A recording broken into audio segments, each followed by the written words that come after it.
Baik, Bapak Ibu sekalian, jamaah sekalian yang saya hormati, bicara tentang Islam ya. Islam kita tahu sebagai satu solusi sebenarnya dalam segala urusan kehidupan kita. Syariat-syariat yang Allah berikan ini adalah solusi-solusi yang solusi tersebut tentunya bukan cuma sekedar solusi yang berisi slogan, tapi juga solusi yang benar-benar menghasilkan hasil yang nyata atas semua masalah kehidupan kita. Tentunya kita tidak bahas panjang lebar berkaitan dengan apa saja yang berkaitan dengan masalah kesehatan ataupun di luar kesehatan tersebut, tapi saya akan coba sempitkan dulu karena waktu kita tidak terlalu banyak, sehingga nanti mudah-mudahan pesan ini bisa kita dapatkan ya, atau mungkin bisa ibu-ibu sekalian, jamaah sekalian itu bisa aplikasikan di rumah Anda. Baik, salah satu masalah kesehatan yang terbesar saat ini adalah masalah yang berhubungan dengan ketakseimbangan dalam tubuh kita. Nah, ketakseimbangan sebenarnya banyak sekali kalau kita urai ya satu demi satu. Misalkan ketakseimbangan berhubungan dengan emosi seseorang ya.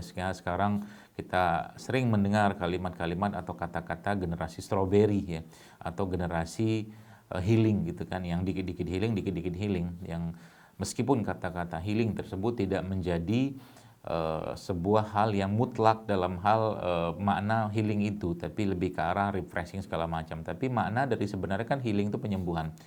Itu bisa menjadikan sebuah catatan penting untuk kita semua bahwa begitulah keadaan ya, keadaan generasi saat ini yang tanpa sadar ya itu akan menjadi masalah dan sudah menjadi masalah sebenarnya. Nah, itu keseimbangan emosi. Jadi ada orang yang terlalu baperan, ada orang yang terlalu sensitif, ada orang yang terlalu katakanlah berlebihan dalam menyikapi sesuatu ya, yang tidak dilandasi dengan iman. Contoh begini, ini saya jelaskan sedikit karena tapi ini bukan pembahasan kita sebenarnya.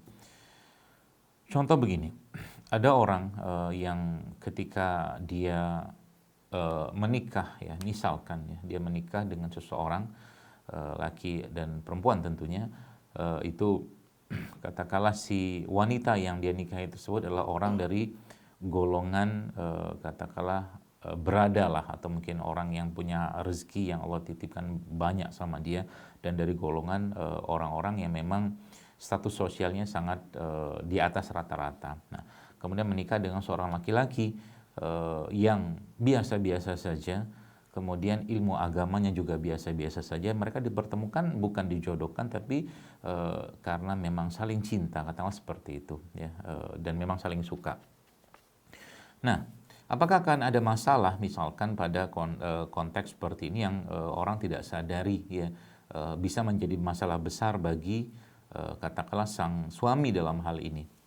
Dalam pengamatan saya pribadi, jamaah sekalian, itu ternyata ini masalah besar sebenarnya yang kalau tidak dipagari dengan syariat atau iman atau ilmu seseorang, ilmu agama tentunya, maka itu akan jadi masalah buat sang suami atau sang pria tadi.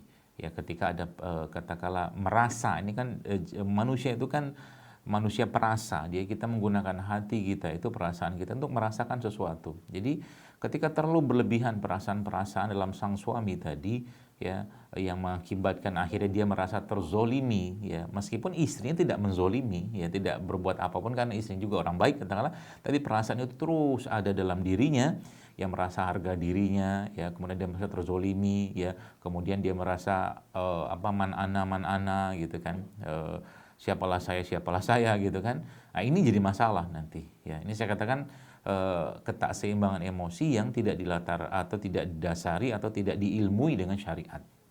Maka apakah akan ada masalah sampai ke masalah kesehatan? Saya katakan ada, dan ini pun saya amati banyak sekali ya kondisi-kondisi seperti ini tanpa disadari. Jadi memang kalau pada case seperti ini apa harus dikerjakan ya?